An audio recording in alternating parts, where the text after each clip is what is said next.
Hello guys, welcome back to study. This is Dheeraj Kumar. अभी हम बात करने वाले हैं Indian coast guard Navik exam में जितने भी देखो प्रीवियस ईयर के एग्जाम में पूछे गए हैं साइंस के क्वेश्चंस, मैं उनको कराऊंगा आपको। ठीक है, इस सीरीज को कंटिन्यू रखेंगे। जितना प्रीवियस ईयर का क्वेश्चन है मैं कोशिश करूंगा एंड तक कंटिन्यू रखने की एंड सारे प्रीवियस ईयर के करा दूँ। एयरफोर्स के एग्जाम के बाद मैं इसके मैथ सेक्शन 1 के रीजनिंग इंग्लिश सब पे आऊँगा। फिलहाल साइंस से स्टार्ट करते हैं।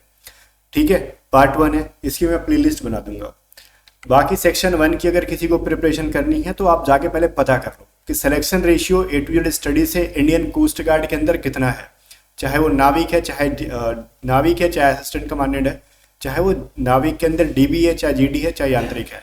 सेक्शन 1 के अंदर मैक्सिमम स्कोर हमारे बच्चे ही करते हैं और सिलेक्शन लेते हैं।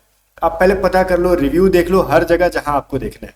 ठीक है, टेलीग्राम पे देख लो, बच्चों से पूछना पूछ लो, उसके बाद आप हमारी बैचेस को ज्वाइन कर सकते हो सेक्शन 1 के लिए। एंड गाइज मैं श्योर दे करता हूँ कि हमारे बैचेस में जो चीज़ें पढ़ाई जाएंगी उन कॉन्सेप्ट के बेसिस पे ही मोर देन 90% चीज़ें आपके एग्जाम में आती है। बाकी 10% 5% चीज़ें वेरी कर सकती हैं, बट मैं अभी जितना मैं बोल रहा हूँ 90% 95% उतना भी कोई नहीं करा सकता जितना मैं कराता हूँ। ठीक है, तो ए टू जेड स्टडी है आप पे। देखो गाइज, आंख बंद करके आप रक्षक 2.0 बैच में एनरोल होगे। सेक्शन 1 की प्रिपरेशन करो, चाहे आपने जीडी से भी कहे नहीं प्रिपरेशन करा है, चाहे आपने डीबी की भी कहे नहीं करना हो। जिस चीज़ के लिए करनी है सेक्शन 1 की करो। हम इसके अंदर जल्द से जल्द मॉक टेस्ट भी प्रोवाइड करेंगे। हमारी जो पेड पीडीएफ्स आती हैं वो सब चीज़ें इसके अंदर प्रोवाइड करेंगे। ये रिकॉर्डेड बैचेस रहेंगी 1 साल की वैलिडिटी के साथ, कि अगली भर्ती में भी आप इस बैच से प्रिपरेशन कर पाओगे। ठीक है, चलो हम कोशिश करेंगे क्या 100% जीडी की भी मॉक टेस्ट प्रोवाइड करेंगे इसके अंदर। 100% डीबी की और जीडी की दोनों की मॉक टेस्ट प्रोवाइड करेंगे। क्लासेस लेकिन सेक्शन 1 की होगी और मॉक टेस्ट सेक्शन 1 और 2 दोनों की होगी। इस बैच की प्राइस 933 थी, ऑफर में मैं आपको 633 में प्रोवाइड कर रहा हूं, तो इस ऑफर का फायदा उठाओ और रक्षक 2.0 के अंदर इनरोल करो। कुछ भी प्रॉब्लम आता है व्हाट्सअप करके पूछ लो 7279047787 पे, हमारी टीम मेंबर आपको मदद करेगी। आ जाओ, पहला क्वेश्चन क्या कहता है। हमारे एग्जाम में पूछा हुआ सवाल है, वाहनों के रियर व्यू मिरर में किस प्रकार का दर्पण उपयोग किया जाता है। पहला सवाल ये देखो, हम जब गाड़ी चला रहे हैं, ठीक है, या फिर ड्राइवर चला रहा है, तो आगे आपने देखा होगा जो रियर व्यू मिरर होता है उसमें कौन सा मिरर होता है। बहुत सारे बच्चे कंफ्यूज रहते हैं, उत्तल या अवतल। तो इसका सही आंसर क्या हो जाएगा बताओ, दिमाग लगाओ, उत्तल या अवतल। ऑब्वियस चीज है उत्तल। क्यों? इसके पीछे का रीजन भी हमने लिखा है कि ये जो है ना दूर की चीजों को भी क्या करता है, या फिर ज्यादा ज्यादा चीजों को दिखा पाता है। ठीक है, मतलब इसका कुल मिला के कहा जाए ये क्यों इसको यूज करते हैं, ये बड़ा दृष्टि क्षेत्र प्रदान करता है। इसका मतलब क्या है ना, मैं बता रहा हूं कि ज्यादा चीजों को ये दिखा पाता है अवतल की अपेक्षा। ठीक है, तो ये चीज याद रखोगे। हमने देखो इसकी पीडीएफ ना मैं आपको टेलीग्राम पर रेगुलर बेसिस पे रात में अपलोड करते रहूंगा। पार्ट 1 2 3 जैसे से आगे बढ़ेंगे हम। टेलीग्राम ज्वाइन कर लो @A2Z स्टडी। ठीक है, और इसको एक्सप्लेनेशन के साथ मैं दे रहा हूं। एक्सप्लेनेशन को भी रेगुलर बेसिस पे पढ़ाई करते रहना। इसका करेक्ट आंसर क्या हो जाएगा, सी आंसर। आगे देखो, किस रंग की प्रकाश तरंग की ऊर्जा सबसे अधिक होती है। इसमें बच्चा मार खा जाता है, कह देता है रेड। That is incorrect. बोलोगे हैं ऐसे कैसे हो गया, हम तो पढ़े हैं। मैं तरंग की सबसे ऊर्जा पूछ रहा हूं किसकी होती है ज्यादा, वो होती है बैंगनी की। बोलोगे क्यों सर, कैसे पॉसिबल है, बैंगनी की क्यों होती है। मैंने ना देखो तरंग दैर्ध्य नहीं पूछा किसकी ज्यादा होती है, मैंने पूछा तरंग की ऊर्जा किसकी होती है। तरंग दैर्ध्य पूछता तब रेड की कह देते आप। बैंगनी की तरंग दैर्ध्य सबसे कम होती है। वेवलेंथ सबसे कम होती है किसकी, बैंगनी की। सबसे ज्यादा किसकी वेवलेंथ होती है, रेड की। लेकिन मैं पूछूंगा अगर ना आपसे कि बताओ हाईएस्ट एनर्जी किसके पास होता है, तो आप बैंगनी का कहोगे। तो ये चीज थोड़ा सा माइंड को क्लियर कर लो, अदरवाइज मैक्सिमम बच्चे इस सवाल में देखो, इस सवाल को घुमा के पूछा था, तरंग की ऊर्जा सबसे पूछा था, ना कि तरंग दैर्ध्य वेवलेंथ नहीं पूछा था। मैक्सिमम बच्चे रेड कर देते हैं इसका आंसर। ठीक है, हंसाने वाली गैस ऑलमोस्ट शिफ्ट में पूछ लेता है, सबको पता है nitrous oxide N2O। Option B is the correct answer. ठीक है, जिसको हम लाफिंग गैस या फिर हंसाने वाली गैस कहते हैं इसको। ठीक है ना, चलो फिर हम आगे बढ़ते हैं। कह रहा पृथ्वी की ऊपरी सतह पर सबसे प्रचुर मात्रा में पाए जाने वाला तत्व कौन सा है। ये सारे एलिमेंट है, तो पृथ्वी के ऊपर में सबसे पाए जाने वाला कौन सा तत्व है भाई, ऑक्सीजन है। ठीक है, तो आपको पता होना चाहिए। चलो, लगभग 46.6% मिलता है, जो कि हमने डिस्क्रिप्शन में इस चीज को मेंशन कर दिया है। ठीक है, कौन सा विटामिन जो है ना, विटामिन जो है रक्त के थक्का जमाने के लिए मददगार होता है। ये सवाल देखो, कहते हो ना कि बायो का क्वेश्चन पूछता है किसी किसी शिफ्ट में 10 में एक क्वेश्चन बायो का पूछ देता है। तो बायो में से जितनी इंपॉर्टेंट टॉपिक्स हैं हम अपने बैचेस में भी पढ़ा दिया करते हैं या फिर हम पीडीएफ में प्रोवाइड कर देते हैं, ठीक है, पेड पीडीएफ के अंदर। तो उतना ही करके जाना सफिशियंट है आपके लिए, फालतू की बायोलॉजी मत पढ़ने बैठ जाना, ठीक है। तो विटामिन के जो है ना वो रक्त को थक्का बनाने के लिए हेल्पफुल होता है। तारों के टिमटिमाने के लिए कौन सी घटना जिम्मेदार होती है भाई? तारों को टिमटिमाने के लिए सबसे ज्यादा जिम्मेदार कौन सी घटना होती है? रिफ्रैक्शन ही होता है ना, रिफ्रैक्शन। क्यों? रिफ्रैक्शन में क्या होता है, जब मान लो जो तारा का जो स्टार्स का जो लाइट अगर अर्थ तक आ रही है तो एक मीडियम से दूसरे मीडियम में जाती है तो वो क्या होती है, मुड़ जाती है, ठीक है। जब मुड़ती है ना तो वही मेरे को लगता है या फिर आपको लगता है क्या वो टिमटिमा रहा है, एक्चुअली वो टिमटिमा नहीं रहा है, वो मुड़ जा रहा है, ठीक है, एक मीडियम से दूसरे मीडियम में जाने में। उसको हम क्या कहते हैं, रिफ्रैक्शन कहते हैं, ठीक है। फिर कह रहा है निर्वात में प्रकाश की जो है गति कितनी होती है? ये सवाल पूछा गया था। वैक्यूम के अंदर जो है प्रकाश की लाइट की स्पीड क्या होती है? इसको याद कर पाना थोड़ा सा मुश्किल हो सकता है, बट याद रखोगे 10 टू द पावर 8 मीटर पर सेकेंड, ठीक है। ये पावर याद रखोगे, चीजें काफी आसान हो जाएंगी। बाकी सारे ऑप्शन कुछ ऐसे ही दिए जाते हैं, 3 into 10 to the power 8 metre पर सेकेंड, ठीक है। चलो आगे बढ़ते हैं। बेकिंग सोडा का रासायनिक नाम बताओ। Sodium bicarbonate. सोडियम बाइकार्बोनेट में H आता है, सोडियम कार्बोनेट में H नहीं आता है। सोडियम कार्बोनेट कहेगा धोने वाला सोडा, सोडियम बाइकार्बोनेट कहेगा खाने वाला सोडा। याद रहेगा NaHCO3। ये इंपॉर्टेंट है और अक्सर पूछा जाता है, ठीक है। कौन सी धातु विद्युत की सबसे अच्छी चालक है? ऑप्शंस के according gold, silver, copper, aluminium. तो गाइस सबसे बढ़िया जो अगर इलेक्ट्रिक की पूछी जाए ना तो एल्यूमिनियम है। आपके दिमाग में यही होगा ना कि एल्यूमिनियम है, क्योंकि जनरली आप एल्यूमिनियम की वायर देखते हो लेकिन ये नहीं है। बोलोगे हैं अभी तो आपने कहा एल्यूमिनियम है, मैंने क्या कहा? आपके दिमाग में चल रहा होगा ना कि एल्यूमिनियम है क्योंकि आप वायर देखते होगे, बट ये नहीं है। तो फिर क्या है सर? सिल्वर है, ठीक है। तो ये चीज माइंड में रखना आप। और एल्यूमिनियम आंसर करने वालों की तादाद भी ज्यादा रहती है, तो बचना। इलेक्ट्रिसिटी की पूछेगा कि सबसे अच्छा कंडक्टर कौन है, कौन सा मेटल है, तो आपको करना होगा सिल्वर है, चांदी है। शुद्ध पानी का पीएच वैल्यू क्या होता है ये बताओ। अब बोलोगे पीएच वैल्यू बताओ, मैं आपको याद दिलवाता हूँ, रटना नहीं। 7 से लेस जाओगे एसिड होता है, 7 प्लस जाओगे क्या होता है? बेस होता है। अब मेरे को बताओ बेस कैसा लगता है, एसिड कैसा लगता है? एसिड जनरली क्या होता है? खट्टा होता है, बेस जनरली कड़वा होता है। यही सुनने के लिए हमको मिला अभी तक पढ़ने के लिए। पानी कैसा होता है? खट्टा, कड़वा, क्या उसका क्या मीठा, तीखा, कैसा तीखा कैसा रहता है? बोलोगे टेस्टलेस होता है, उसमें कोई टेस्ट ही नहीं होता है, मतलब न्यूट्रल है बिल्कुल। वो 7 पे है, पीएच वैल्यू क्या है भाई? 7 पे है, मतलब कोई उसकी टेस्ट नहीं है उसके अंदर। ऑप्शन बी, ठीक है। चलो प्योर वाटर के बारे में बात कर रहे हैं हम, कुछ मिक्स नहीं। अब चीनी वीनी मिला दोगे, नींबू का रस मिला दोगे तो चीजें अलग है, ठीक है। एसिडिक बना ही दोगे नींबू का रस मिला के, वो चीज अलग है। अब देखो कह रहा है वैश्विक उष्मीकरण के लिए मुख्य रूप से कौन सी गैस जिम्मेदार है?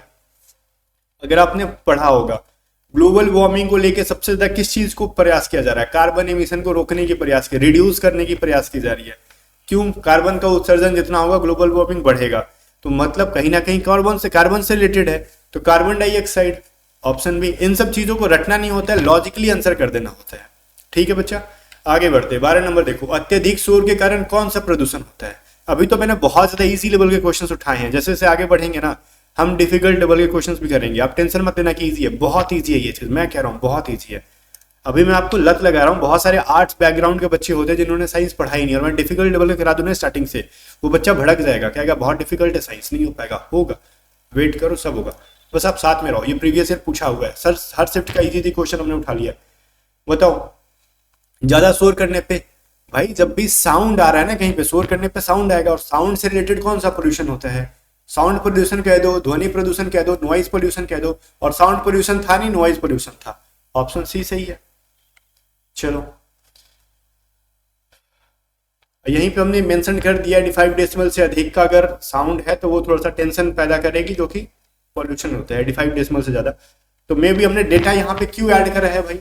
डेटा ऐड करने का रीजन यही है ना कि कभी कभार पूछ सकता है कितने डेसिबल से ज्यादा जो साउंड होती है, इंटेंसिटी की साउंड होती है, जो कि टेंशन पैदा कर देगी, स्ट्रेस पैदा कर देगी। तो 85 डेसिबल से ज्यादा की साउंड क्या करेगी? स्ट्रेस पैदा कर सकती है।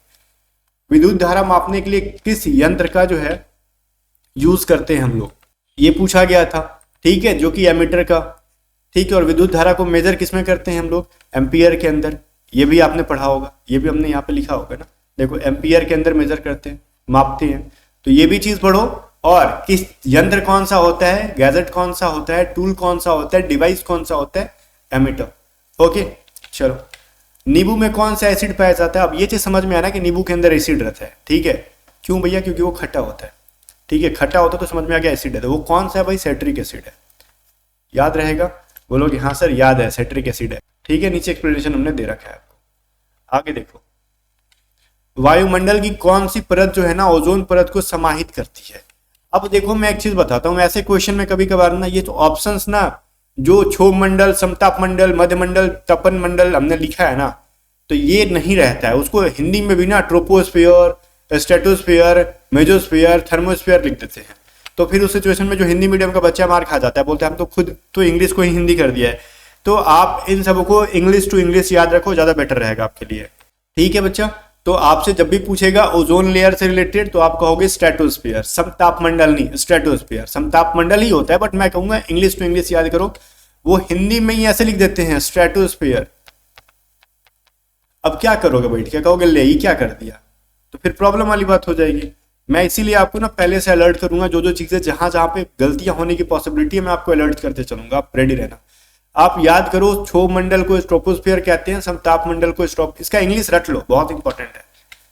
फिर पृथ्वी के लिए ऊर्जा का मुख्य स्रोत क्या है, बोलोगे हवा भी है, सूर्य भी है, पानी के लिए है, भूतापीय ऊर्जा भी है।